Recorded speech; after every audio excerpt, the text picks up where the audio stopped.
Hello friends, welcome to my YouTube channel free unique classes.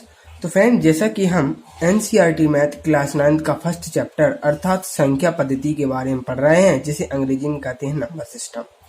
तो संख्या पद्धति के अंतर्गत अभी तक हमने 3 वीडियोस को कवर कर लिया है और उन वीडियोस में मैंने आपको बता दिया है कि प्राकृतिक संख्या क्या होती हैं, पूर्ण संख्या क्या होती हैं, पूर्णांक क्या होते हैं, परिमेय संख्या क्या होती हैं, अपरिमेय संख्या क्या होती हैं, वास्तविक संख्या क्या होती हैं तथा सम, विषम, अभाज्य और भाज्य संख्या, इन सबको हमने बहुत ही आसान तरीके से पढ़ लिया है।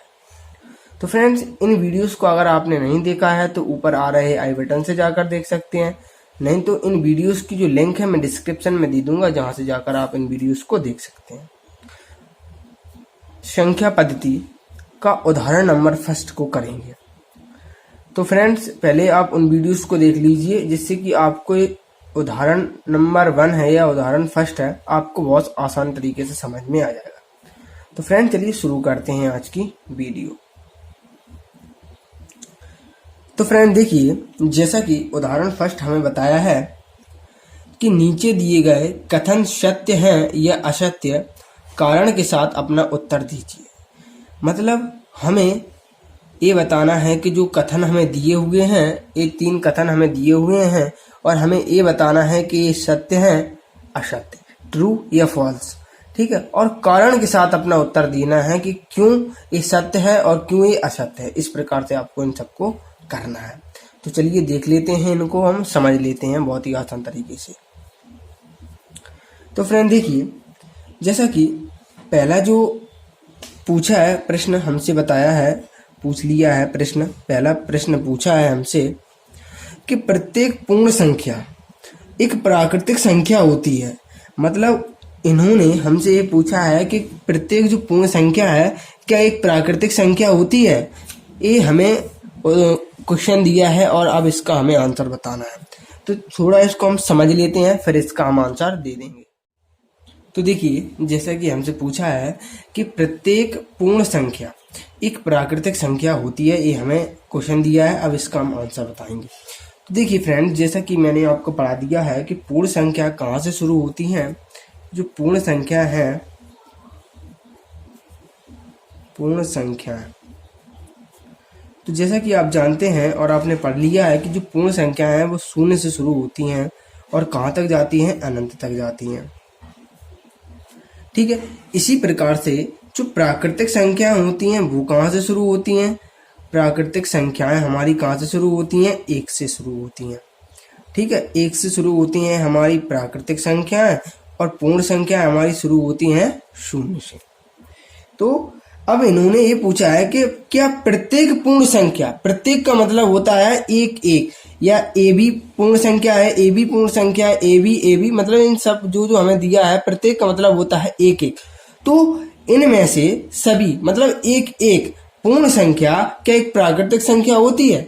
तो आप कहेंगे नहीं, क्योंकि आप यहाँ देख सकते हैं कि यहाँ पर जो पूर्ण संख्या है वो 0 से शुरू होती हैं और 0 से लेकर अनंत तक जाती हैं। लेकिन जो प्राकृतिक संख्या होती हैं वो 1 से शुरू होती हैं और अनंत तक जाती हैं। अब आप देखिए कि जो 0 है, ये हमारा जो 0 है, शून्य संख्या है, वो हमारी पूर्ण संख्या है। पूर्ण संख्या क्या है हमारी? 0 है। ठीक है, 0 क्या हमारी पूर्ण संख्या है, लेकिन यह एक प्राकृतिक संख्या नहीं है। लेकिन प्राकृतिक संख्या नहीं है, क्योंकि प्राकृतिक संख्या कहाँ से शुरू होती है? प्राकृतिक संख्या शुरू होती है 1 से, तो 1 में 0 नहीं है ना, तो इसलिए हम इसमें उत्तर लिखेंगे कि प्रत्येक पूर्ण संख्या प्राकृतिक संख्या नहीं होती है, क्योंकि पूर्ण संख्या 0 है, पूर्ण संख्या 0 है, लेकिन यह एक प्राकृतिक संख्या नहीं है। तो इसको हम आसानी से लिख लेते हैं इसमें। ठीक है, तो अब हम इसमें लिख लेते हैं। हम क्या लिखेंगे कि दिया गया कथन असत्य है, या आप ऐसे लिख सकते हैं असत्य, असत्य है। क्यों है, अब इसका कारण बताना है। क्योंकि आप लिखेंगे कि 0 एक पूर्ण संख्या है, लेकिन यह एक प्राकृतिक संख्या नहीं है। संख्या नहीं है। ठीक है, इसलिए जो कथन है वो हमारा असत्य है। तो बस आपको पहले असत्य लिख देना है और इस प्रकार से एक कारण बता देना है और ये हमारा क्या हो गया, ये हमारा आंसर हो गया इस तरीके से। तो ये था हमारा फर्स्ट क्वेश्चन, इसको हमने बहुत आसानी तरीके से सॉल्व कर लिया है। अब हम देख लेते हैं सेकंड क्वेश्चन। देखिए फ्रेंड्स, सेकंड क्वेश्चन में हमसे क्या पूछा है कि प्रत्येक पूर्णांक एक परमेय संख्या होती है, या प्रत्येक जो पूर्णांक है क्या परमेय संख्या होते हैं, जो प्रत्येक पूर्णांक है एक परमेय संख्या होती है कि नहीं होती है। तो ये हमसे पूछा है प्रश्न। अब इसका हम आंसर देंगे, तो लेकिन सबसे पहले हमें ये समझना होगा कि पूर्णांक क्या होते हैं और परमेय संख्या क्या होती है। तो जैसे कि मैंने आपको पढ़ा दिया है कि पूर्णांक क्या होते हैं और परमेय संख्या क्या होती है, इसको हम और आसान तरीके से समझ लेते हैं। तो फ्रेंड देखिए, जैसा कि मैंने आपको बता दिया है कि जैसे संख्या रेखा होती है, संख्या रेखा में शून्य होता है और शून्य के इस साइड होती हैं धनात्मक संख्याएं, हैंड साइड होती हैं धनात्मक संख्याएं तथा लेफ्ट हैंड साइड होती हैं ऋणात्मक संख्याएं। तो इन सबको मिलाने पर क्या बनते हैं, हमारे पूर्णांक बनते हैं। या आप ऐसे भी कह सकते हैं कि पूर्ण संख्याओं में यदि ऋण संख्याओं को हम सम्मिलित कर दें तो प्राप्त संख्याएं हमारी पूर्णांक होती है, इस प्रकार से। तो फ्रेंड्स, पूर्णांक कहाँ से शुरू होते हैं, पूर्णांक माइनस से भी शुरू होते हैं। जो पूर्णांक हैं वो माइनस से शुरू होते हैं, -3, -2, -1 और यहाँ पर 0, फिर 0 के बाद 1, 2, 3, 4 ऐसे डॉट डॉट डॉट डॉट अनंत तक, और यहाँ पर भी अनंत तक। तो ये तो होते हैं हमारे पूर्णांक। ठीक है, तो ये तो हमारे पूर्णांक होते हैं। ठीक है, ये हो गए हमारे पूर्णांक। अब पूछा है कि प्रत्येक पूर्णांक एक परमेय संख्या होती है या नहीं, मतलब जो प्रत्येक पूर्णांक है वो हमारे परमेय संख्या होते हैं या नहीं, ये हमें बताना है। ठीक है, ये हमें बताना है। तो फ्रेंड, जैसा कि मैंने आपको पढ़ा भी दिया है कि परमेय संख्या क्या होती है, परमेय संख्या भी आपने पढ़ लिया है बहुत आसान तरीके से। परमेय संख्या वे होती है जिन्हें हम P/Q की फॉर्म में लिख सकते हैं। ठीक है, लेकिन जहां Q does not equal to 0, मतलब जो Q है वो 0 नहीं होना चाहिए, 0 के अलावा कोई भी प्राकृतिक संख्या हो सकती है। ठीक है, तो अब इन्होंने ये पूछा है कि प्रत्येक जो पूर्णांक है, पूर्णांक तो ये है और इसे हम परमेय संख्या के रूप में लिख सकते हैं। तो इसका आंसर है सत्य है, क्योंकि प्रत्येक पूर्णांक, देखिए आप मान के चलिए यहाँ पर हम 1 ले लेते हैं। ठीक है, तो 1 ले लेते हैं हम, 1 क्या हो गया, हमारा पूर्णांक है और पूर्णांक को हम P/Q के फॉर्म में लिख सकते हैं, क्योंकि परमेय संख्या को हम कैसे लिखते हैं, P/Q के फॉर्म में लिखते हैं। तो इसको हम, जैसे कि आप जानते हैं कि किसी भी पूर्णांक के नीचे हम 1 लिख सकते हैं, या किसी भी संख्या के नीचे अगर हम 1 लिखें और 1 का भाग दें तो हमें वही संख्या प्राप्त होती है।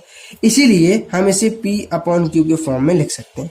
देखिए, Q यहाँ पर P हमारा 1 है और Q भी हमारा 1 है, लेकिन 1 है ना, ये 0 तो नहीं है, इसलिए हम इसे P/Q के फॉर्म में लिख सकते हैं। अब दूसरा भी उदाहरण ले सकते हैं। मान के चलिए आप यहाँ पर 3 ले लीजिए, तो P हमारा कितना हो गया, 3, और 3 को हम 1 करके भी लिख सकते हैं। यदि हम 1 का भाग 3 में देंगे तो 3 ही प्राप्त होगा, और इसको हम P/Q के फॉर्म में लिख सकते हैं, जहाँ Q हमारा 1 है।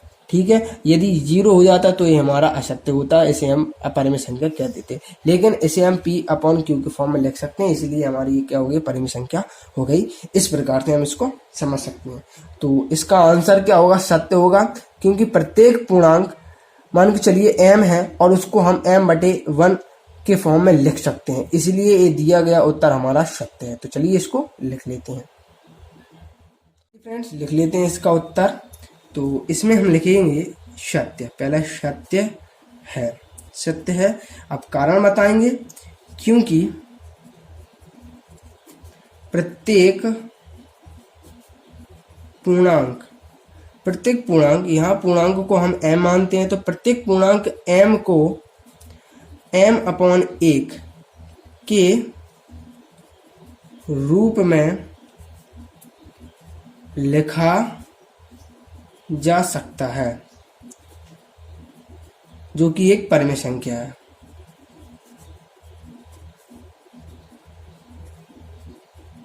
परमेय संख्या है। तो इस प्रकार से आप अपने उत्तर का आंसर दे सकते हैं। तो फ्रेंड्स, ये था हमारा दूसरा प्रश्न। अब हम देख लेते हैं थर्ड प्रश्न को, कि थर्ड प्रश्न में हमें क्या बताया है। तो फ्रेंड देखिए, अब जो तीसरा प्रश्न दिया है उसमें बताया है कि प्रत्येक परिमेय संख्या एक पूर्णांक होती है। ये हमसे पूछा है क्वेश्चन में, अब इसका हमें बताना है आंसर। तो चलिए इसको भी हम देख। तो फ्रेंड देखिए, इसका हम आंसर किस प्रकार से देंगे इसको पहले हम समझ लेते हैं। तो पूछा है कि प्रत्येक परिमेय संख्या एक पूर्णांक होती है। तो जैसे कि मैंने आपको अभी बता दिया है कि पूर्णांक क्या होते हैं, यदि पूर्ण संख्याओं में यदि ऋण संख्याओं को सम्मिलित कर देते हैं तो वे हमारे क्या बन जाते हैं, पूर्णांक।